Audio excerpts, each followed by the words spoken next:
Being here at this moment is, it's really kind of emotional. We started this journey 6 months ago.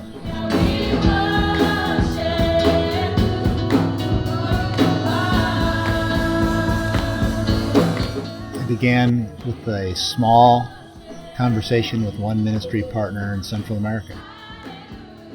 And now it's a coalition of folks with the same heart. So the ideas of gatherings, coming together, being united, it's common, it's a good thing. But what we haven't seen yet is organizations coming together around special needs. So that's what I think is unique, is that we've got some really competent care providers of faith who are willing to come together, share their best practices, and then take it to the nations. And that's the emotional part for me. It's just gratefulness that the Lord has brought us this far at this point, at a place where you just stand and celebrate the fact that God has done something extraordinary already, and that we're together and talking about a common movement across Central America.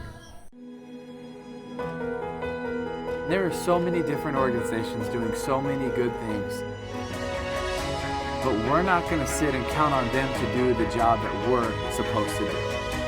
We're called to go tell them and to go love them, and that's exactly what we're going to do.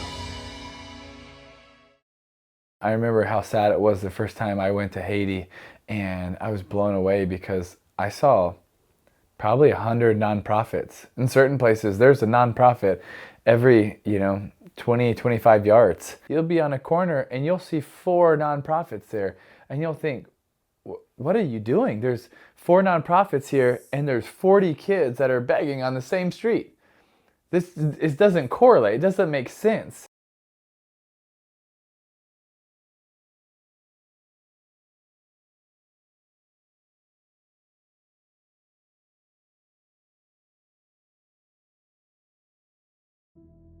Really, I think our goal was to have a plan where we can all work together. Not everybody is great at everything, so maybe our weaknesses you can be great at your weaknesses, and we can work together to figure out the best practices, the best plans, and the right way to do it together so we can not get the most credit, but we can do the most good.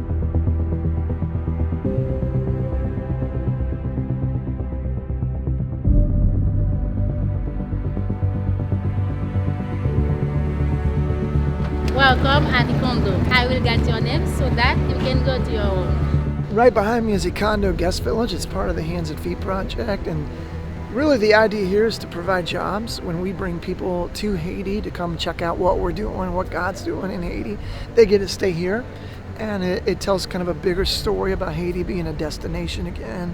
Our ultimate big vision, our big God-sized plan, is to help end the orphan crisis through job creation. Part of that's through tourism. And we're trying to get the church to get involved in a different type of short-term mission trip where they come and stay, and it's nice and it's beautiful. They get to serve, but they also get to be served. And in being served by our Haitian staff, they get to provide dignified jobs that sustain families, that help families thrive. So that's what Ikondo's about. Welcome, everybody. It's been a really kind of amazing road to get here, and we're grateful that each of you has made the journey to Ikondo and into Haiti. Just kind of for everybody, there's essentially 5 ministries represented here. Each has incredible skills and uniquenesses. And you guys, this is Alfredo down Guatemala, so from Guatemala City. When I was in my way to this place this afternoon, and when we get to this beautiful location, I just step for a moment and I say, what I'm doing here. What I'm doing here. I mean, I like to believe that it's the voice of the Lord telling me, this is the place where I want you to be. And that's Catherine, Orphan Outreach. She's from Dallas area. And this is Beth. Beth is with Back to Back. Back to Back's a little broader. They're probably in 9 countries. it was really encouraging to me today to hear lots of that same kind of passion and heart and thinking and movement and adjustments and learning. It sounds like we're all moving in the same place. And then My Life Speaks is here. These three and four. There we go. Thank you. To know that we're not the only people trying to do something on this scale, this magnitude, especially with individuals with special needs, and seeing what's happening in other places is really encouraging for me. And then Hands and Feet, Will and Andrea as well. I've just been blown away by the TTF leadership, the TTF staff, and I think it stems from the top down, and that's just really cool how that culture permeates every person on the staff and the team, and then it ends up in a place like Haiti.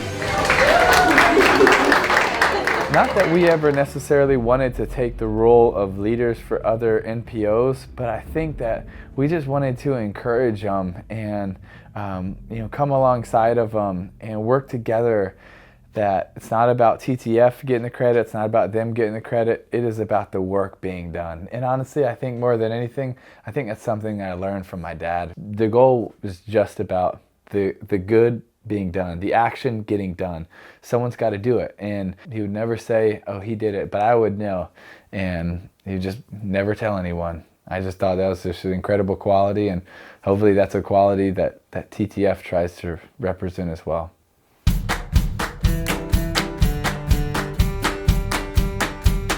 We're entering into a space where families and children and adults who have special needs are underserved. They're underserved, they're forgotten.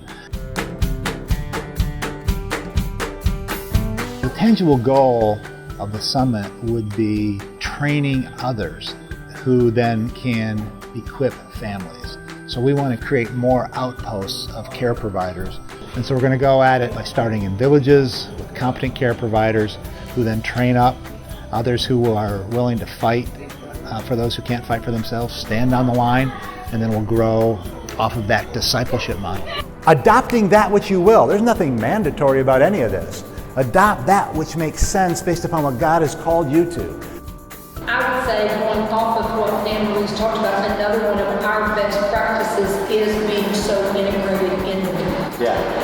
We really lean on the locals. To answer your question about percentages, I added every child that we serve, probably a quarter of them live with their families, and we support them in the strong families program. So educational support, job creation, and that kind of Biological family preservation efforts. community centers that are usually points of contact with them. Yeah. The kids receive classes, but the moms or dads have to take classes too. Classes to be on nutrition, finance, faith, those kinds of things. Just the difficulties and the things that we're facing with problems with kids with, like, for instance, crisis management or kids aging out. There's just different things. It doesn't matter like which country you are. Like, they're very similar, and there's similar problems. We're facing them in a different with different tools. What we have been seeing in the past is that there is ignorance in the pastors, in the churches. We have this guy with Asperger in our church, and his sisters were like, I'm not taking him to church because he's weird. And I was like, he's not weird. I mean, bring him. And he loves to be in the church. He loves to be in the church. I was talking with one of them. Every time I say, we have to do this, we have to did that, we sell our car, we get a loan to pay for the salaries, and she was like, I've been there. Yeah. I think it was really cool to meet him and to hear his story. I think more than anything, because we get it. Like, you hear him talk and you hear him tell the story, and I'm like, I know exactly what he's talking about. Like, we've been there. We do live this out on a daily basis. When we first came to Nempley, we came with so many ideas and thoughts, and we sat down with our community and with the village leadership, and we said, we've decided, and this is a worst statement we've ever made. We've decided, translation, as a group of Americans in your country, we know what's better than you. Yeah. So we said, we've decided we're going to fix your basketball court, we're going to fix your soccer field, we're going to paint something, and we're going to help you learn to pick up trash. And I remember just the stone looks on their faces. And then the president of the village, well, not even the president, the spokesman said, "That's great. But if you want to know what we want, we would rather have school for our kids. We would rather have electricity so our kids can do schoolwork at night. We would rather have clean water in the village so people aren't sick. We would rather," and I finally just said, "Oh, wow."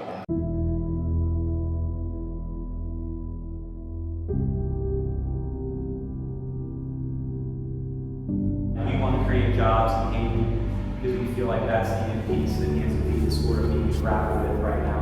Kids are getting older, what are they going to do? I had my staff sitting over our first special needs boy. He's high functioning Down syndrome boy, but his name's Tom. And we literally saw him on the street driving to our road. That's sweet. One time I was with my ops guy Parker. He's my U.S. staff in Haiti, and we both had the same feeling. Like immediately, we were like, you know what? I bet Hai could work at Haiti Made, and he has to work at Haiti Made. Like we just at that point we were determined, and we're like, we want you to work for us. You know, we were talking in Creole, and we told him to show up Monday morning at 8 o'clock. Monday morning he was there at 7. He had rode his bike, and we were like, okay, wow, that's awesome. But a real powerful coalition that could stand united with funding to go to the government at that level, and really organize an effort. And that's really the biggest hurdle, is the top down. We've all experimented with our best practices, but now it's time to say, how can we scale this and really go from the top down? And a coalition is needed to do that. Yeah, it's got to be a stronger voice. Yeah. We have a saying in Guatemala. One drop is one drop. It's not a rain. It's not a storm. But if we have this spirit of working as a team, we will be a storm who's going to spread all over the world. This alliance will be at its strongest if together as a unit we're more than 1 + 1 + 1 + 1 + 1 equaling up 5. That if all those ones actually equal more than the units that we are, and that will happen when God uses each other to bring His Spirit in the middle of us. The result is God's. The effort is ours. Ultimately, we can't change a life. God can do that. But you know what we can do is we can do our best every single day of getting to as many kids as possible and acting on their behalf and loving them and fighting for them, and then when God wants, He has the ability to change their heart. You know, our job is we're going to bring faith, hope, and love to as many people as possible, and when God wants, He's going to change their heart and their life.